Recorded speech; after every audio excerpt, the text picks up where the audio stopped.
Welcome to Learners Valley. हमने class 10th में पहले सेट्स के अंदर सेट्स के रिलेशंस पढ़े थे। इनमें सबसे पहले disjoint sets, overlapping sets, subset, superset और इक्वल सेट। उसके बाद में हमने देखा था और उनकी वेन डायग्राम्स देखी थी। फिर हमने यूनियन, इंटरसेक्शन पढ़ा और डिफरेंस ऑफ टू सेट्स पढ़ा, सब्ट्रैक्शन ऑफ सेट्स। आज इस सिलसिले को आगे बढ़ाएंगे। यूनिवर्सल सेट के साथ एक खास ऑपरेशन होता है सेट्स का, उसे कहते हैं complement of a set.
Universal set है, इसके अंदर फर्स्ट 10 नेचुरल नंबर्स हैं 1 से लेकर 10। एक सेट है ए जिसमें ऑड नंबर्स हैं 1 से 10 तक, और बी में कंपोजिट नंबर्स हैं 1 से 10 तक। अब हमें अगर इनका कॉम्प्लीमेंट मालूम करना है, फॉर एग्जाम्पल हम मालूम करना चाहते हैं कॉम्प्लीमेंट ऑफ सेट ए।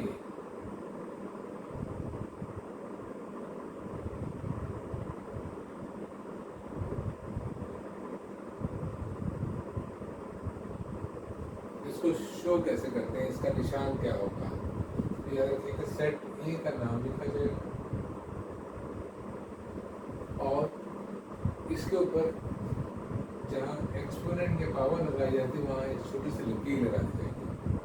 कुछ किताबों में यहाँ कॉमा भी लगा देते हैं, लेकिन बेहतर है कि आप सिर्फ छोटी सी एक लकीर लगाइए। This is the symbol of complement of set A. This is A complement. अब सवाल होता है कि ए कॉम्प्लीमेंट मालूम कैसे करेंगे, उसका फार्मूला क्या है? देखिए, ए कॉम्प्लीमेंट मालूम करने के लिए उसका फार्मूला है यूनिवर्सल सेट माइनस ए।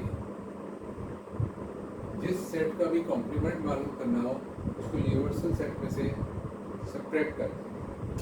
यूनिवर्सल सेट आपके पास है 1 2 3 till 10 और ए है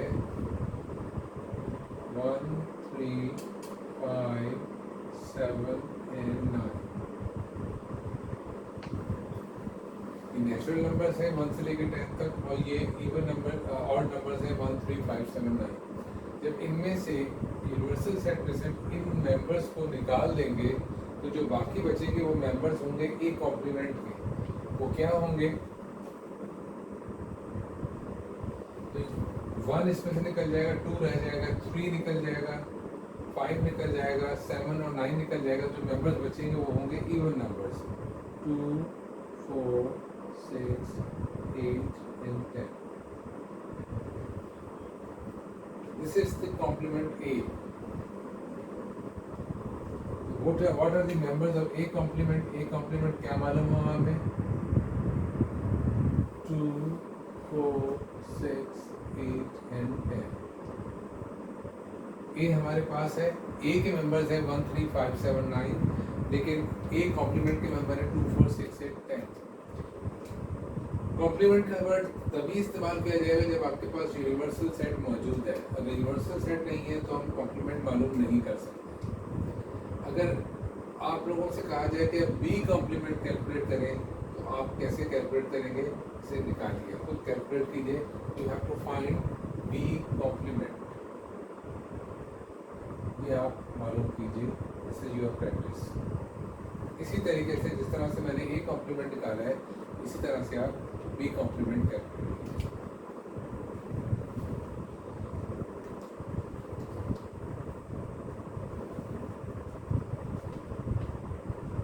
जी, इसके बाद एक कॉन्सेप्ट और आता है जो कि सेटों की रिलेशनशिप है, जो कि यूनिवर्सल सेट के साथ जुड़ी हुई है।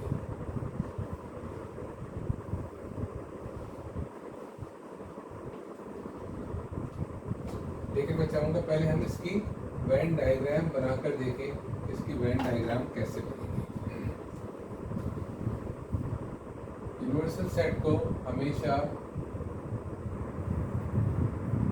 रेक्टेंगल की शक्ल में बनाया जाता है। ये यूनिवर्सल सेट है। इसके दो सेट हैं, ए एंड बी। ए के मेंबर्स हैं 1 3 5 7 9 और बी के मेंबर्स मैंने बता दिया, सेट भी दोबारा लिख रहा हूँ यहाँ पे मैं। बी के मेंबर्स हैं 4 6 8 9 एंड 10। तो ए और बी को अगर आप देखें तो इनमें ए के मेंबर्स हैं 1 3 5 7 9। तो ये दोनों कैसे सेट हैं, इनमें क्या कुछ मेंबर कॉमन है? You can see there are many common members यार। 9 कॉमन नजर आ रहा है मुझे, दैट्स ऑल। जबकि अनकॉमन मेंबर भी दोनों में मौजूद है, तो ये एक्चुअली ओवरलैपिंग सेट्स हैं। ओवरलैपिंग सेट्स दोनों के दोनों यूनिवर्सल सेट के अंदर हैं, एक ए और एक बी। इनमें जो कॉमन मेंबर्स हैं वो हैं, लेट्स फाइंड आउट, 9। इसके अलावा इसके सारे मेंबर्स इवन है, इसके सारे मेंबर्स ऑड हैं। इन मेंबर्स को जो 9 है इसको कॉमन एरिया में लिखेंगे।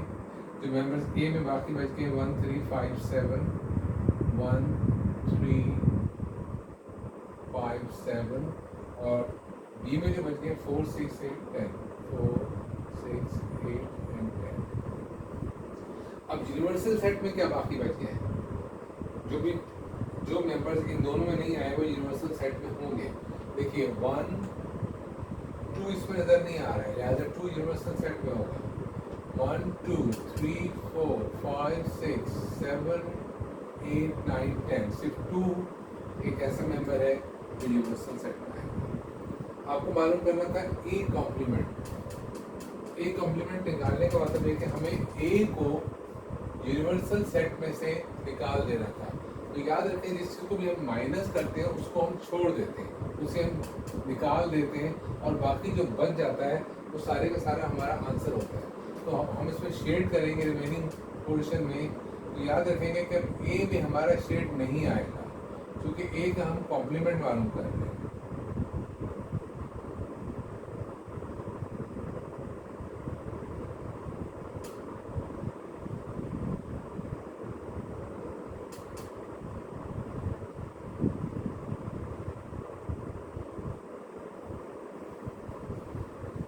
ए जो है उसको हमने माइनस कर दिया है यूनिवर्सल सेट में से, और जो भी कुछ बच गया है वो सारे का सारा हमने शेड कर दिया है। तो ये हमारा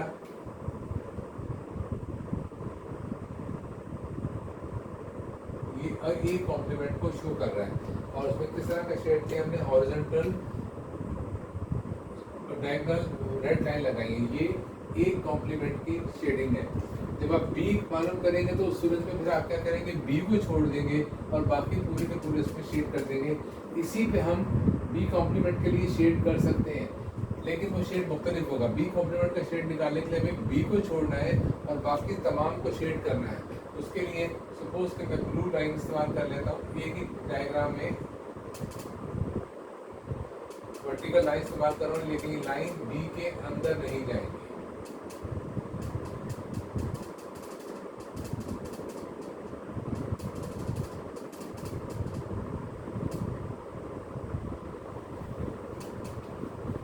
So this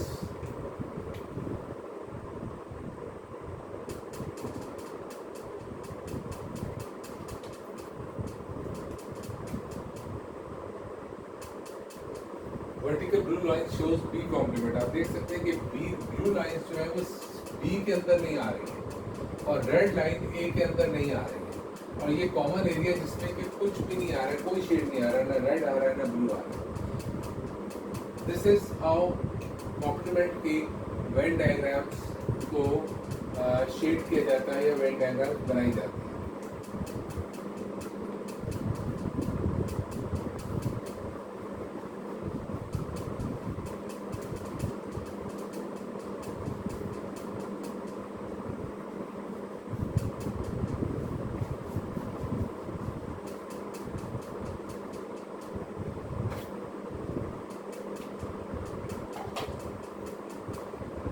जिस तरह हमने सेट्स की रिलेशंस पढ़ी थी पहले, और जो रिलेशंस हमने पहले पढ़ी थी वो कौन कौन सी थी, मैं क्विकली लिस्ट कर रहा हूँ यहाँ पे। ओवरलैपिंग सेट्स पढ़े थे हमने,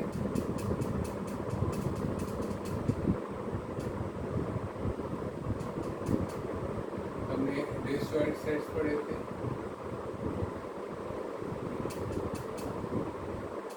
हमने सबसेट एंड सुपरसेट पढ़े थे,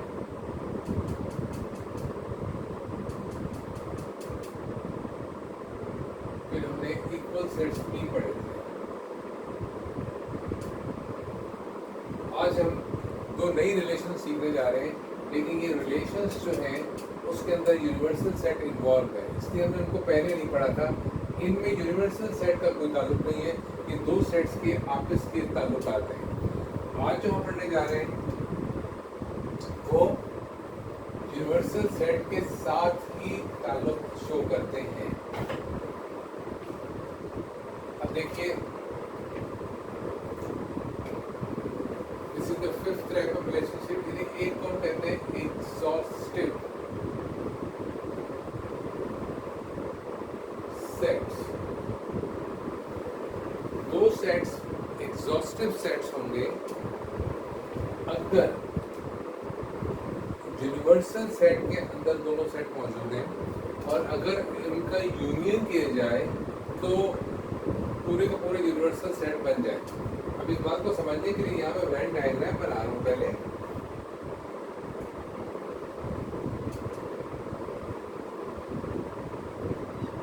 ये यूनिवर्सल सेट है, इसके अंदर दो सेट्स हैं, सपोज ए एंड बी। वो किसी तरह के भी सेट हो सकते हैं, वो ये भी हो सकता है कि ये ए और बी डिसजॉइंट सेट्स हो, ये भी हो सकता है। एक और एग्जांपल, ये वो दोनों डिसजॉइंट सेट्स हो, सी एंड डी। एक एग्जांपल ये भी हो सकती है, तीसरी, कि एक सबसेट हो और एक सुपरसेट हो। ये यूनिवर्सल सेट है, ये एक सेट ई है और एक सेट एफ है। इसी तरह की भी पॉसिबिलिटी हो सकती है दो सेटों के दरमियान। लेकिन यहाँ पे ये दोनों सेट एग्जॉस्टिव सेट हो सकते हैं, ए बी भी एग्जॉस्टिव सेट हो सकता है, सी डी भी और ई एफ भी। लेकिन इसके लिए एक शर्त है, वो शर्त ये है कि जब इनके मेंबर्स लिखे जाएं इन सेट्स के, तो कोई भी मेंबर यूनिवर्सल सेट पे बचना नहीं चाहिए। यूनिवर्सल सेट बिल्कुल खाली होना चाहिए, मेंबर्स तमाम सेटों के अंदर आने चाहिए, जो भी मेंबर्स हो। इस चीज़ को मैं मैथ्स की ज़बान में कैसे कहूँगा? आई विल से कि ए और बी को अगर मिला दिया जाए तो आंसर पूरे का पूरा यूनिवर्सल सेट आ जाए। इसी तरह यहाँ पे अगर सी और डी का यूनियन किया जाए तो आंसर यूनिवर्सल सेट आ जाए। सेम वे यहाँ पे अगर ई और एफ का यूनियन किया जाए तो आंसर यूनिवर्सल सेट आ जाए। इसका मतलब ये कि यूनिवर्सल सेट में जितने भी मेंबर हैं वो सारे के सारे इन दो सेट्स के अंदर ही मौजूद हैं, कोई भी सेट मेंबर इनके बाहर नहीं है। तो ये ऐसे सेट्स हैं जैसे ए बी है, सी डी है या ई एफ है, ये मुख्तलिफ रिलेशन रखते हैं लेकिन यूनिवर्सल सेट के ताल्लुक से, this is the relationship with the universal set, ये कहलाएंगे exhaustive sets. These are exhaustive sets अगर यहाँ पर कोई भी मेंबर ना हो, सेट्स के बाहर कुछ ना हो, और इन दोनों को यूनियन करने से पूरे को पूरा यूनिवर्सल सेट हासिल हो जाए।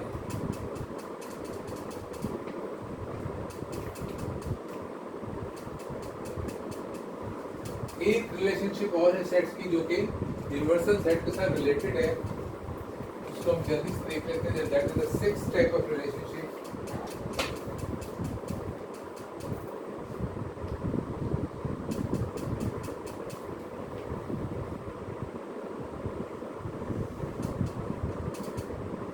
इस टाइप के सेट्स को हम सेल्स कहते हैं कि ये सेल्स है, ये दो सेट्स की रिलेशनशिप है। अब इसे भी हमें समझना है।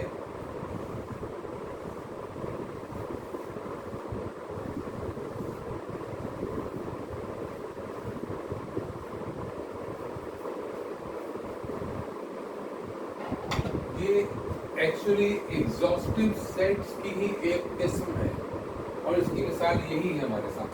एग्जॉस्टिव सेट की एक किस्म है, मैं इसको छठी टाइप नहीं कह सकता, इसको हम यूँ कह सकते हैं कि this is the type of exhaustive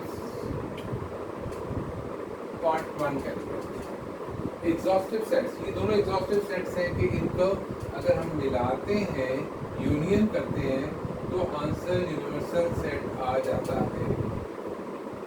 लेकिन अगर हम इनका इंटरसेक्शन करें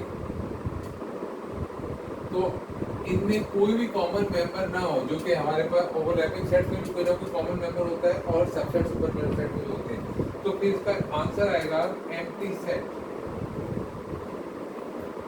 तो इस सूरत में इन सेल्स को, ये बेसिकली एग्जॉस्टिव सेट्स हैं, याद रखें these are एग्जॉस्टिव सेट्स।